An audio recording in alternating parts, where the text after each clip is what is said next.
It was a blood-soaked and brutal path that led to the current situation in the Middle East.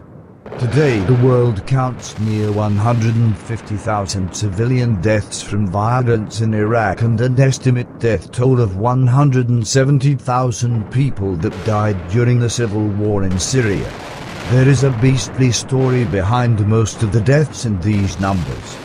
The Syrian civil war asked for thousands of dead children and women, civilian deaths. The pictures of crying mothers and widows that suffer from the war are shown in television, and the one policy of the West that always has been close behind the wars slowly emerges. Is it true that the West wants to interfere in the Middle East for humanitarian aid? Is it true that the West wants peace and replace regimes for change and democracy? The reality is much more stressing. They want to let them bleed out.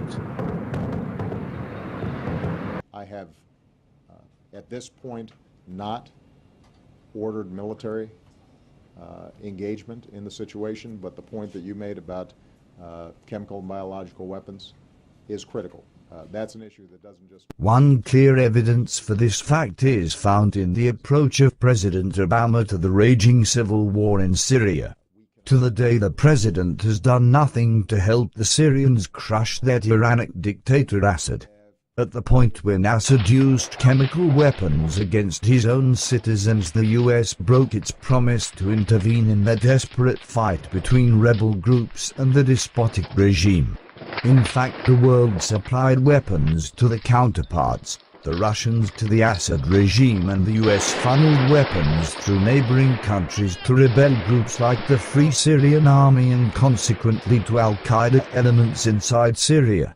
The ones who argue that the US had to fear the Russians that have influence in the region must be surprised by the president's take on the terrorist Islamic State of Iraq and Syria. The sudden airstrikes make clear the US operates at their own interest, and one of their main interests is to keep the Arabians slaughter themselves and drop these countries into unsustainable civil wars.